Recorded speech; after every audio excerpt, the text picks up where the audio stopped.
What is going on, everyone?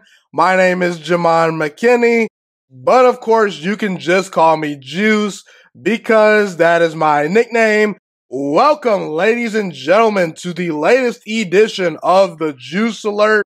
If you have not subscribed to this show already, be sure to do that right about now. You would not regret it. You can find this show, The Juice Alert, on YouTube as well as podcasting platforms. That includes Spotify, Apple Podcasts, Google Podcasts, all that great stuff. A very jam-packed show today. I am diving into the NFL divisions. I'm going division by division every single episode. And today, up first, we are talking about the AFC South, the division with the Texans, the Colts, the Jaguars, and the Tennessee Titans. So if you're interested in that, be sure to keep tuning in. But before I do get started, I just want to say that you can find me on social media and content from this show on social media as well. I'll put the Instagram, the TikTok, and the Twitter links all in my bio for those of you that are listening on other platforms besides YouTube. But for those on YouTube, I will put these, social media platforms on the screen for you guys to screenshot.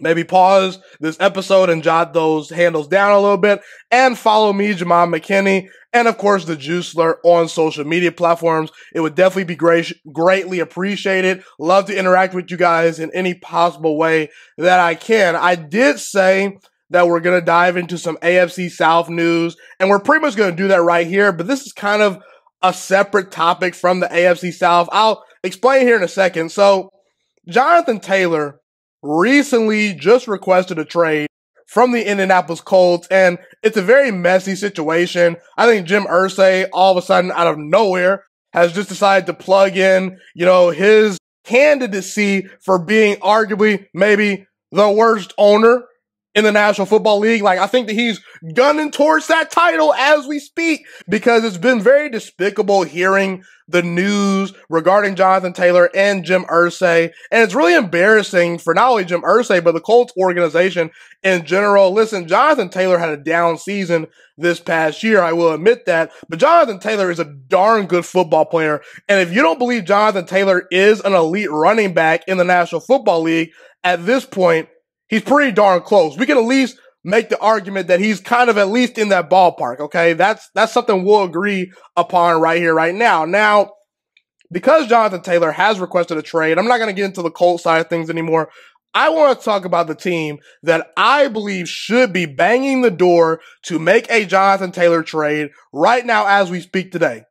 If the Buffalo Bills want to win a Super Bowl, they will make a trade for Jonathan Taylor. Let me explain myself. The Buffalo Bills have a lot of great pieces. Josh Allen, very good quarterback, maybe even elite at this point in his career. They have a great defense. The weapons are there. The coaching is pretty solid. Buffalo has been so darn close these past couple of years in the Josh Allen era of knocking on that Super Bowl door. And I believe Jonathan Taylor could be the piece to put them over the hump, because the Buffalo Bills have really struggled to take pressure off of Josh Allen.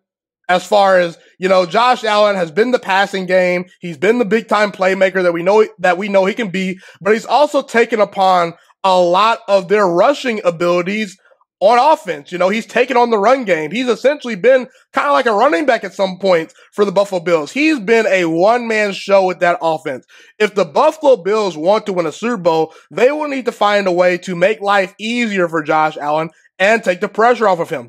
Why not go get a guy like Jonathan Taylor, who is a home run hitter, who can absolutely carry your rushing attack if you need him to? Let's not forget, just a season ago, Jonathan Taylor pretty much carried the Indianapolis Colts to a winning record. Okay, and a couple of years ago, they were in the playoffs with Jonathan Taylor dominating when Phillip Rivers was the quarterback. You paired Jonathan Taylor with the likes of Josh Allen at quarterback, Stephon Diggs on the outside at wide receiver. This is a scary, scary situation. And I think that the Buffalo Bills will be among the favorites to win the Super Bowl. You can make the argument they're already kind of in that conversation, but we've kind of been hearing some things about Stephon Diggs, not necessarily being satisfied with the team, his targets. There's been some, off the field locker room kind of dysfunction between Sean McDermott and the players, The best way to send a message positively into the season, if you're the Buffalo Bills front office,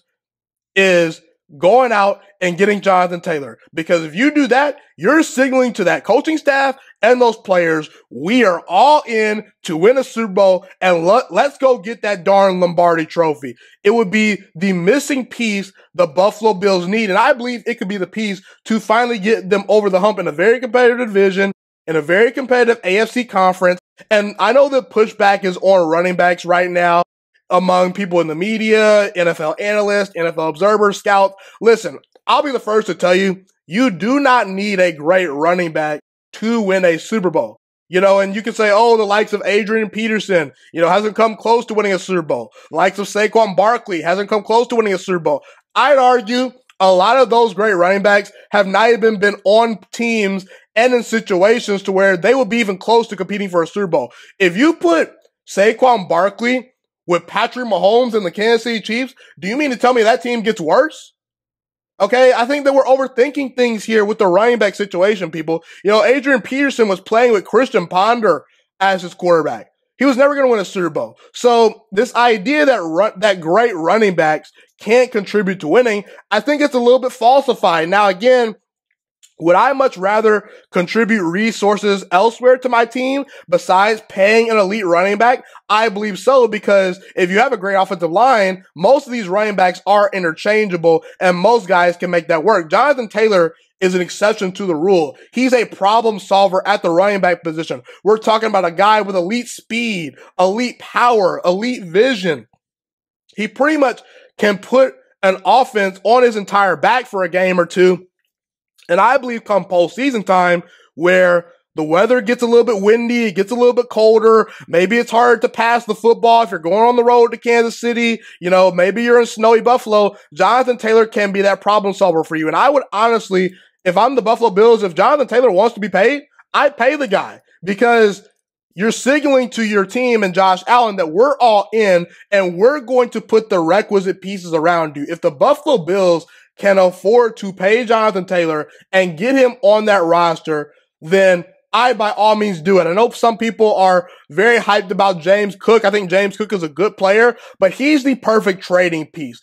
A guy like James Cook is a little bit unproven, and I would rather much get the borderline to elite commodity in Jonathan Taylor, as far as, opposed to relying on kind of a young player that maybe could hit, but we don't know much about him. So if I'm the Buffalo Bills, I would do everything in my power to go all in to try to win a Super Bowl by improving that running game, because the running game has been a mess for the Buffalo Bills these past couple of years. They have not had a true running game. It's not been a balanced offensive attack. It's been the Josh Allen show, and we all know, as great as Josh Allen is, the more you put on his plate, just like any other quarterback pretty much in the NFL, outside of a couple, he's prone to make mistakes. So Jonathan Taylor, he would improve that passing game, he would improve that run game, and he'd be the perfect guy that, okay, if we have a lead versus Patrick Mahomes in the fourth quarter with 3 minutes to go, and we have the football and we need to close this game out, we're going to pound that rock with Jonathan Taylor, and we're going to go to the Super Bowl. So I think the Buffalo Bills, they will be one of the few teams that I believe should go all in to try to get Jonathan Taylor. Going all in is the route to go, people. The Golden State Warriors a couple of years ago went all in to acquire Kevin Durant, and they were much more closer to winning a championship compared to what the Buffalo Bills were. Teams that go all in have been rewarded of recent. The Dodgers, the Buccaneers, the Warriors, like I mentioned. The Buffalo Bills could be on that side of the spectrum if they trade for Jonathan Taylor, who I believe would be a perfect fit for their offense and could be the missing piece to get the Buffalo Bills over that Super Bowl hump. Okay, so we're going to move on right here. So I want to talk some Jacksonville Jaguars and Trevor Lawrence. Trevor Lawrence is currently 23 years old, soon to be 24 years old, and he is entering his third season as a full-time starter in the National Football League. And look, The road for Trevor Lawrence has been a little bit up and down in the NFL. His rookie season, he was absolutely awful. 12 touchdowns and 17 interceptions. A lot of people were starting to bail on him. I was not one of those people. I felt the coaching staff did not put him in a good position to succeed. We saw that Urban Meyer was just pretty utterly bad. And the very next year, when Trevor Lawrence gets some stability at head coach, a la Doug Pederson, he improves tremendously. 25 touchdown passes to only 8 interceptions. He had an all-time great comeback victory in the playoffs versus Justin Herbert and the Los Angeles Chargers. And the Jaguars won a playoff game, and they were competing with Kansas City in the divisional round, but unfortunately they came up short. But let me just say this right now. Trevor Lawrence's Super Bowl clock starts right now. It's year number 3, people. It's time to put on the big boy pants. Aaron Rodgers, in his 3rd year as a starter, he went on to win a Super Bowl. Josh Allen, in year number 3, had a career year, MVP type season. The same thing happened to Kyler Murray. Year number 3 took an MVP type leap. Trevor Lawrence is a generational talent at the quarterback position.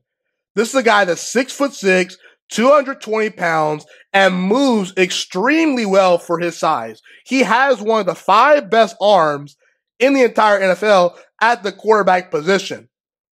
He won a national title in college, people, and people spoke glowingly about him at Clemson, about how he was, this grown-up, he's this great leader, and we've seen that translate to the NFL. Trevor Lawrence could have easily just threw in the towel and gave up his rookie season, but he stayed steady. He showed the Jaguars, hey, I'm here to stay. And despite my struggles, I'm going to continue to go out there every Sunday, put my best efforts forward, and I'm going to do everything in my power to help this team try to win football games. And the Jacksonville Jaguars, look, they definitely lucked up getting that 1st overall pick. Trevor Lawrence is as good as you can get. And let me just say this right now. Let's just think about this from a hypothetical perspective.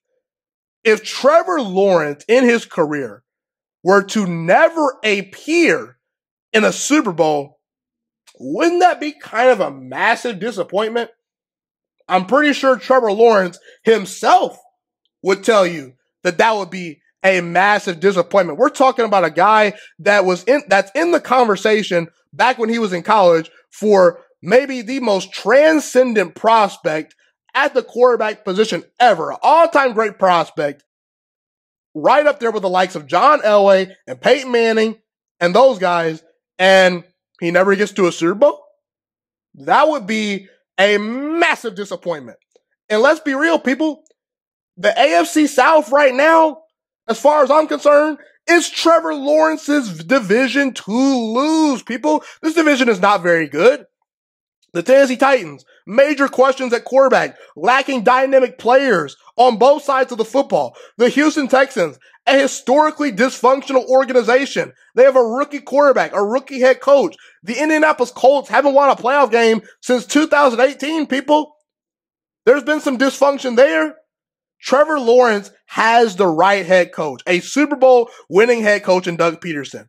A guy that last season took the Jacksonville Jaguars from the worst team in the NFL from a record standpoint into the playoffs the very next season, and they won a playoff game. This is a guy that won a Super Bowl with Nick Foles as a starting quarterback. Nick Foles is the backup quarterback. He had a good couple moments here and there, but for the most part throughout Nick Foles' career, he's been a backup quarterback. He won with a backup quarterback a Super Bowl versus Bill Belichick. Not to mention, Trevor Lawrence has the wide receivers. Calvin Ridley is coming back this year. He's turned Christian Kirk into a good young rising star. Evan Ingram has resurged his career. Travis Etienne is a big-time player at the running back position. This offensive line has been retooled. This defense is scrappy and very good. There are still some pieces missing on this defense, but it's a good enough defense in my opinion. And Trevor Lawrence right now is on a rookie contract. What does that mean, people? That means you have all the cap flexibility in the world to spend money to go all in to help him out. So look, I'm not saying Trevor Lawrence needs to go out here and will the Jacksonville Jaguars to a Super Bowl by himself. No, he will need help, and I believe he has help. But all I'm saying is it is not too early to put Super Bowl and MVP level expectations on Trevor Lawrence. He's a generational prospect. He showed tremendous growth last year. The Jaguars won a playoff game. A lot of people didn't expect them to even make the playoffs last year, so they were probably a little bit early as far as these expectations are concerned, but it is now time for Trevor Lawrence to enter into that Super Bowl conversation. And I believe he's talented enough to do so. And like I said, if Trevor Lawrence were to never, ever appear in a Super Bowl, then it'd be a massive disappointment. But I expect Trevor Lawrence to at some point at least get to a Super Bowl, probably win a Super Bowl or two here and there. I think he's going to have a great career. There's nothing about him that I have major questions about, and I believe Trevor Lawrence is the real deal, and he will meet expectations down the road as time goes on. I want to talk about Doug Pederson. So, I don't understand why Doug Pederson doesn't get talked about enough. Whenever someone brings up elite NFL head coaches, they bring up Andy Reid, Bill Belichick, Kyle Shanahan, Mike Tomlin. Got no issues with those guys. I really don't. See, the thing is, to me, it is a massive mistake to not include Doug Pederson in that elite coaching conversation. To me, right now, Doug Pederson is a top 5 head coach in the National Football League. Okay? Right now, today, in no particular order. Actually, I'm going to put it in order. Right now, today, the 5 best head coaches in the NFL are Andy Reid, Sean McVay, Mike Tomlin, Doug Pederson, and Pete Carroll. There's a common denominator between all 5 of these head coaches. All 5 have won a Super Bowl. And between these guys, they've all coached 69 full-time seasons in the NFL as head coaches. Only 9 losing seasons between these 5 great head coaches. These guys know X's and O's. They know the limitations of their rosters. They maximize their rosters. And they are very good at making adjustments. Doug Pederson has coached in the NFL for 6 years. 4 of those 6 seasons, he's won 9 games or more. And keep in mind, he's had to deal with the likes of Carson Wentz, Nick Foles, and Trevor Lawrence as a rookie who was struggling, and he helped uplift Trevor Lawrence's career tremendously. He got Trevor Lawrence back on track. Trevor Lawrence, his rookie season, you could argue he was a failing student. Immediately boosted his confidence, immediately turned Trevor Lawrence into an A student. I'm not saying he carried Trevor Lawrence. Like, this is not a Brian Dable, Daniel Jones situation where Trevor Lawrence is just being carried by his coaching staff. Trevor Lawrence, all he needed was just a little bit of stability at head coach, and he would have succeeded. We all know that. Doug Pederson went above and beyond to help Trevor Lawrence, and that's the key. Doug Pederson is the real deal. And one of the things I like about Doug Pederson is he goes for it a lot on 4th down. He's an aggressive head coach. He goes down swinging. And even if the Jacksonville Jaguars or whatever team he's coaching doesn't fully execute, if you're a player in that locker room, you at least are okay with it because we know our head coach wants to win games. He's going to do everything in his power to put us in a position to win football games. I think Doug Pederson is the real deal. He knows his X's and O's. The players respond to him very well. You know, his time management situations could be a little bit better. Sometimes I think he's a little bit too aggressive, but you live and die by what you do best. You know, Giancarlo Stanton lives and dies by the home run ball. You know, Barry Bonds at times lived and died by the home run ball, you know, in Major League Baseball. You know, you do what you do best. And Doug Pederson, he's an aggressive guy. And let's not forget, this is a guy that won a Super Bowl versus Bill Belichick with Nick Foles as his starting quarterback. Okay? You know, he was winning games with Carson Wentz, and Carson Wentz, ever since his injury, he's been a mess. And he was even winning in spite of Carson Wentz at times. So I think Doug Pederson, he's the real deal. And I will not be shocked if Doug Pederson wins a Super Bowl with the Jacksonville Jaguars at some point.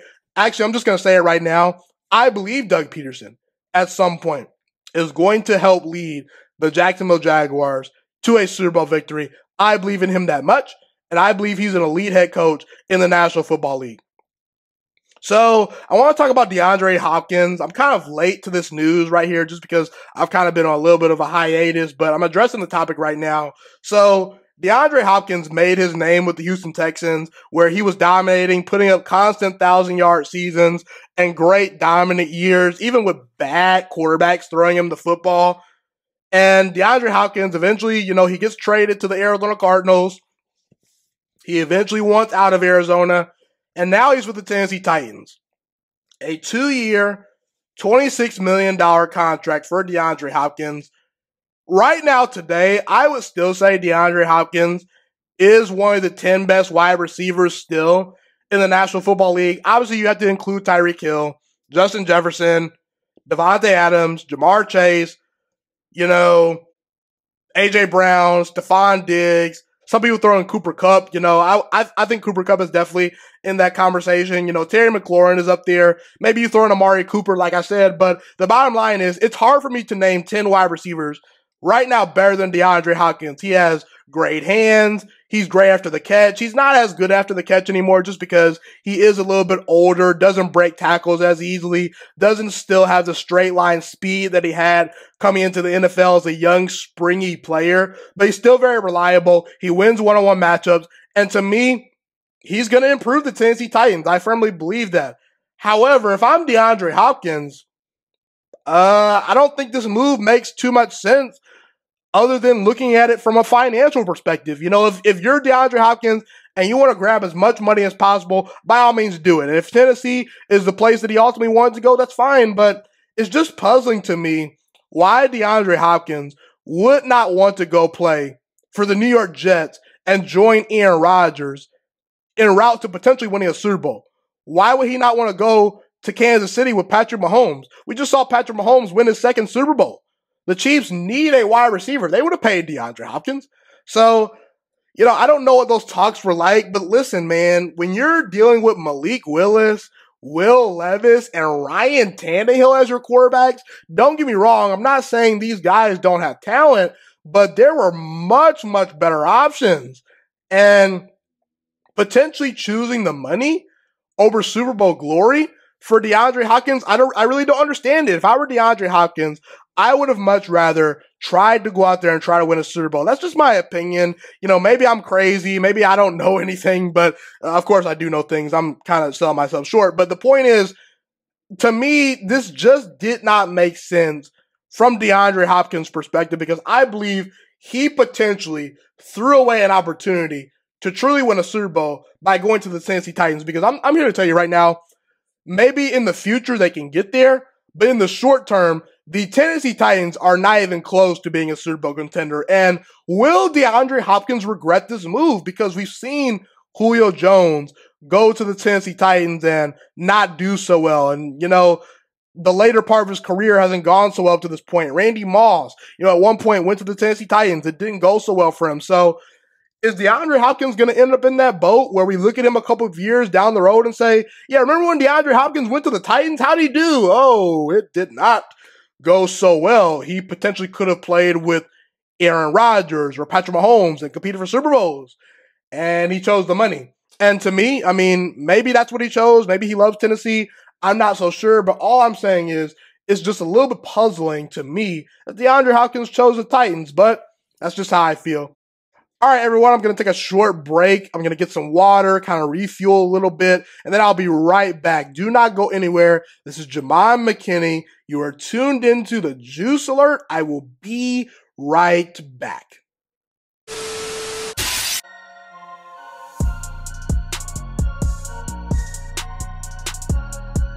Alrighty, everyone, I am back, and we're going to dive into the Tennessee Titans once again right here, right now. The truth of the Tennessee Titans is that right now, to me, this team seems outdated and lacking dynamic playmakers. I know, you signed DeAndre Hopkins, I get it, but listen, DeAndre Hopkins is only one piece to the puzzle. This puzzle is still missing a lot of key pieces, in my opinion, regarding this roster.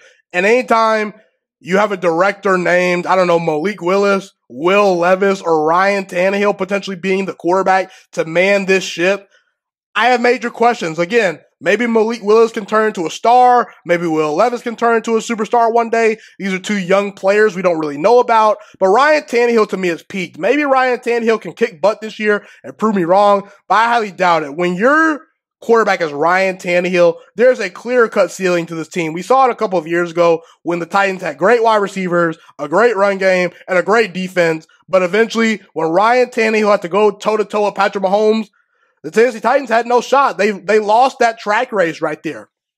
And again, this DeAndre Hopkins signing to me is just not a needle mover for the Tennessee Titans. I feel like the Titans already have missed their Super Bowl window. It was a couple of years ago, and I think they just missed the opportunity. They didn't really necessarily go all in. They were trying to build around Derrick Henry, which Derrick Henry is an awesome football player. I do believe he will end up in the Hall of Fame one day. But building around a star running back isn't always the right way to go. And not to mention the offensive line hasn't been the best. And really just right now on paper, are we really going to sit up here with a straight face and say to the public out there that the Tennessee Titans are one of the 15 best rosters in all football? I don't see it at all. It's not even close. And right now the Tennessee Titans are in no man's land. What do I mean by that? What I mean by that is that the Tennessee Titans are in a situation where they're not going to be one of the worst teams in the NFL. They're going to win probably more than 5 games, but they may not get to 10 wins.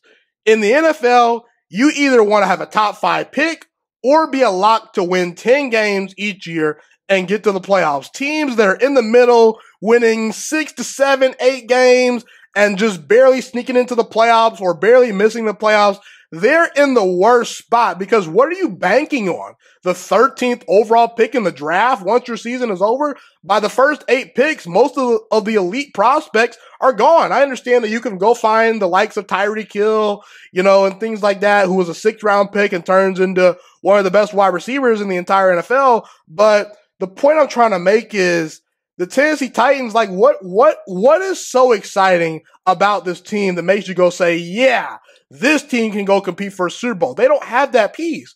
So again, like I said, and I don't think any honest fan would give me pushback on the fact that you either just want to have a bottom 5 pick and stockpile talent, kind of like the Rams did a couple of years ago, where they were not a good team for a while. They were stockpiling picks. They finally got some stability at quarterback with Jared Goff, and they hired Sean McVay, and they took off because they were stockpiling that talent all throughout these couple of years, and they finally got a good coach and a decent quarterback, and they were able to win games, and eventually they traded for Matthew Stafford and did their thing. But the Titans, they're not in that position. So to me, I am crossing the Tennessee Titans out this year. I don't believe they'll win their division. I don't believe they're a playoff team.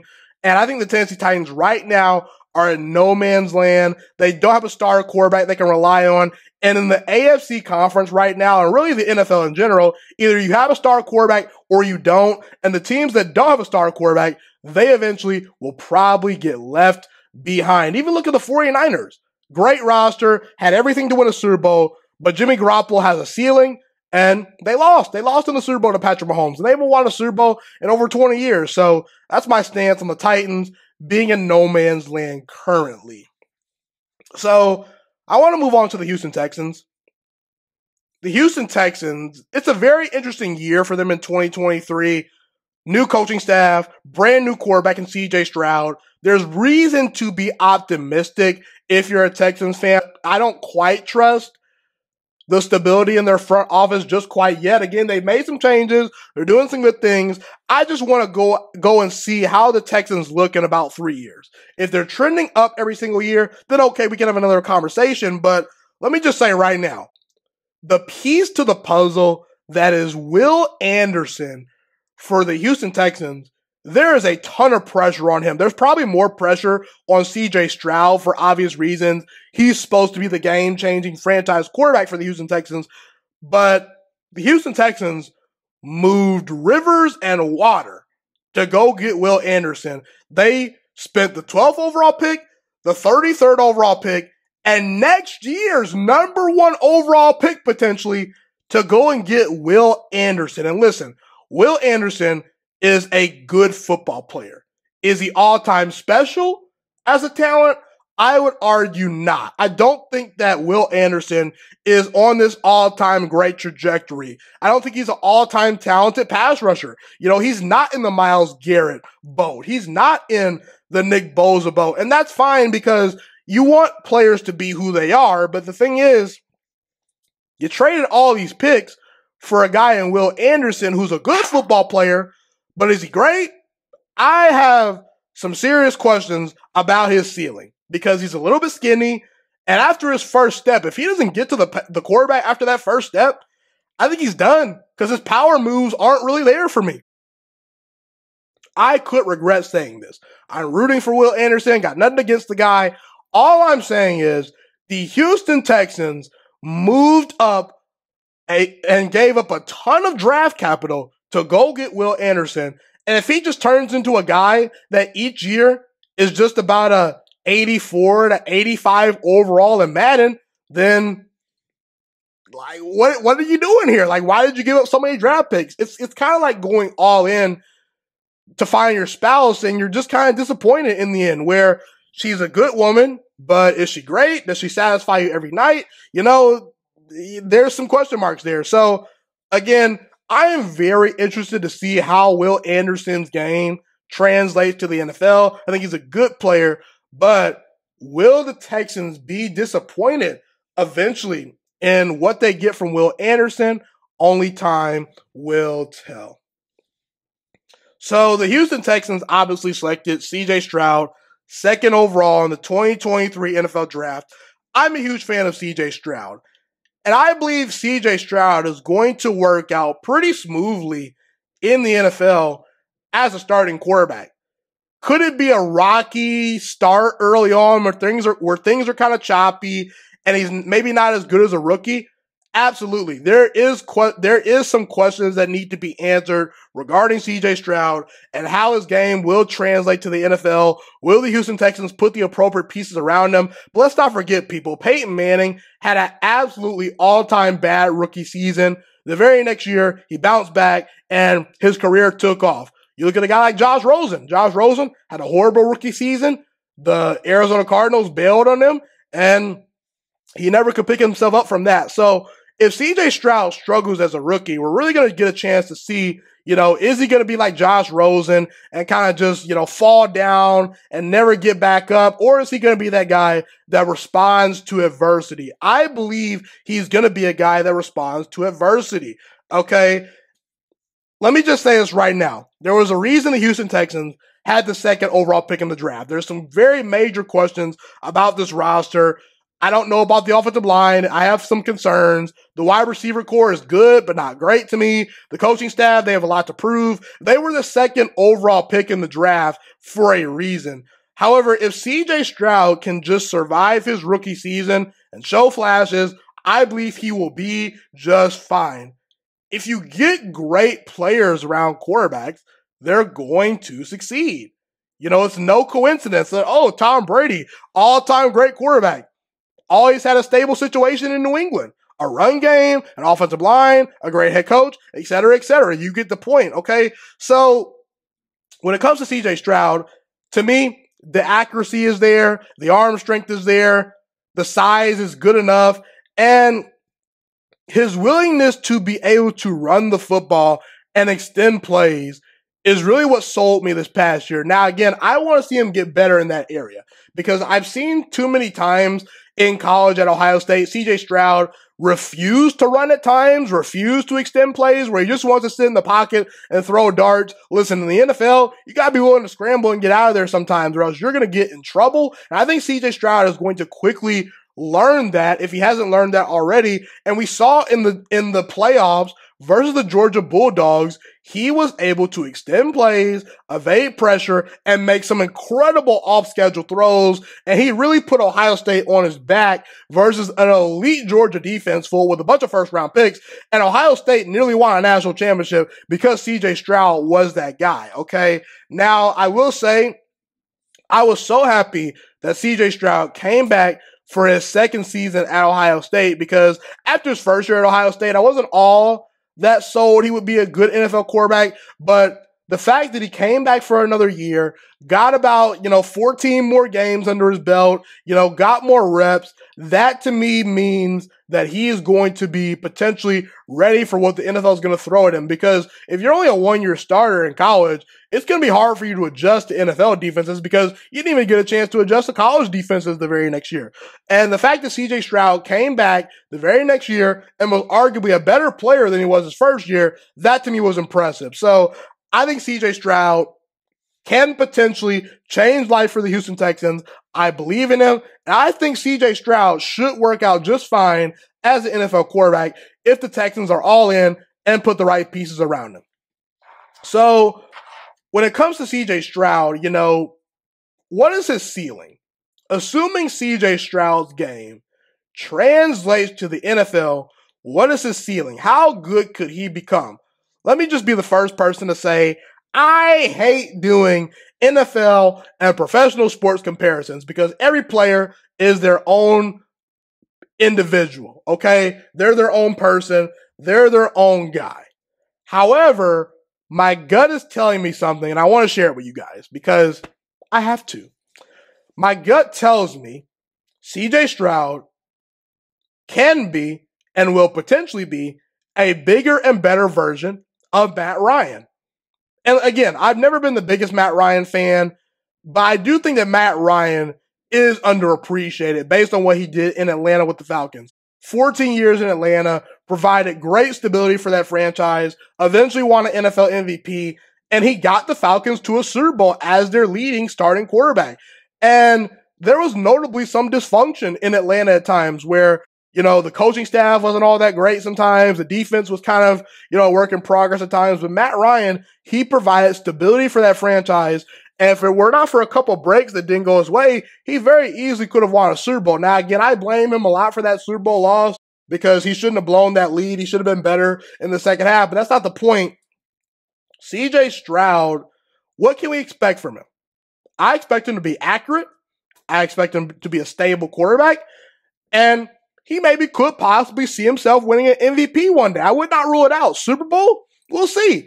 I'm not going to rule it out if he has the right pieces around him. Let's not forget a couple of years ago, guys, Trent Dilfer won a Super Bowl. Nick Foles won a Super Bowl. If you put great players around a quarterback, they have a chance to succeed, especially if they have the tools that CJ Stroud has. To me, when it comes to Matt Ryan, they both play a very similar style of football. The thing is, compared to Matt Ryan, I just think CJ Stroud is more talented and a better prospect than Matt Ryan. Both of them are great natural deep ball throwers where they have very nice touch as far as throwing the ball down the field. But compared to Matt Ryan, to me, CJ Stroud is just flat out more talented. He's a better prospect. He's bigger, faster, stronger, and overall just has a higher ceiling. So when it comes to CJ Stroud's ceiling, even though I hate these NFL comparisons, which I'm being a hypocrite right now at this point, but I accept it, I believe CJ Stroud most definitely can be a bigger and better version of Matt Ryan, and he can provide the stability the Texans need, very similar to how Matt Ryan, for 14 years, provided some very underappreciated stability for the Atlanta Falcons. So let's move on to the Indianapolis Colts. They have a new hopeful star quarterback, potentially. I said potentially, okay? New hopeful guy at the position in Anthony Richardson. And to me, the Colts selecting Anthony Richardson in the NFL draft as a top 5 pick, it's grown on me. The reason why it's grown on me is because, first of all, every indication shows that Anthony Richardson is an adult in the room. He's a grown-up. You're not going to get a Johnny Manziel. You're not going to get a Josh Rosen. Two guys that were kind of immature, really didn't, have a locker room that captivated towards them, didn't necessarily have the leadership skills. So, to me, that's a box that I like to have checked. And when we think of the special quarterbacks of recent memory, the Ben Roethlisbergers, the Cam Newtons, the Tom Brady's, Aaron Rodgers, Patrick Mahomes, you know what those guys are? They were big, they were strong, and they could move a little bit, maybe outside of Tom Brady. These are all the traits that are working today. Big, strong, and can move and be athletic at the quarterback position. Anthony Richardson has some of those traits that you're looking for. And why do I think this situation in Indianapolis has a chance to work? I think it has a chance to work for this reason right here. When it comes to Phillip Rivers, Carson Wentz, and Matt Ryan, the three recent quarterbacks that have been hopeful guys for the Colts that have been there for a short period of time, I'll use a dating analogy. Those guys were partners that came into a relationship with some baggage, and their best days were behind them. They were kind of banged up. They were ran through, and they just weren't the best fit for that organization at the time. At the time, the Colts, they were this big chiseled guy, when they acquired these, set partners, they had most of the pieces in place, whether it be the defense, the offensive line, the run game, and maybe them as a partner, they weren't as chiseled as a Michael B. Jordan or a Channing Tatum, but they had a lot of boxes checked off. They were a good, stable partner that was ready to mingle with someone. They were just ready for that quarterback to come in and crush it. But as time went on, the Colts had to make up for the quarterback that they inherited and that they chose. They had to make up for their limitations. And they just weren't able to overcome it year after year. Every single year, it got worse. The Phillip Rivers year, they made the playoffs, but they lost in the playoffs. Carson Wentz, it flamed out late in the year. And Matt Ryan, absolute, utter disaster. It was a disaster, okay? But the Colts have completely hit the reset button with Anthony Richardson. He's smart, he's young, and he's all in just like the Colts are all in because Anthony Richardson wants to be with a team that wants him. And the Colts, they did their homework, they did their interviews, and they chose Anthony Richardson just like Anthony Richardson is going to choose them. Okay, and so there could be some major growing pains, but any great relationship has some major growing pains when you get together initially. And looking back at this, Anthony Richardson could be a total bust, or he could become one of the true star quarterbacks in the NFL. So that is truly how I feel about Anthony Richardson. I think that he has the talent to be a good quarterback. There is some things that he needs to work on because I have some questions about his accuracy, okay? But he's a willing guy. He's big, he's strong, has most of the physical tools, and if he has the mental makeup to try to improve upon those skills, I believe Anthony Richardson could be the franchise quarterback the Colts are looking for if they put the right pieces around him. I do worry, however, about Jim Irsay because Jim Irsay, as I mentioned earlier, it's been ugly recently. He has already pitched in, his application for maybe being one of the worst owners in the entire NFL. That could be something that could hold the Colts back, but only time will tell. We shall see. I do believe in Anthony Richardson potentially as a talent, but only time will tell to see how he pans out.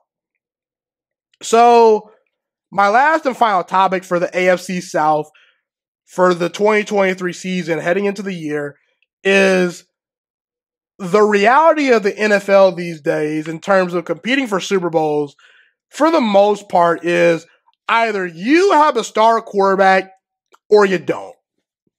Teams like Washington, the Raiders, those teams have been dysfunctional for years, and one of the reasons why is because lack of stability at quarterback. And look at teams like Carolina and Tampa Bay. They were dysfunctional for a while, but when the Carolina Panthers got Cam Newton, they immediately took off. The Tampa Bay Buccaneers, when they acquired Tom Brady, they immediately took off. Whenever you have the quarterback right, everything seems to fall in place. The reality of the Tennessee Titans right now is that they lack a star quarterback. They are desperately starving for a star franchise quarterback. Ryan Tannehill, I think he's a nice guy.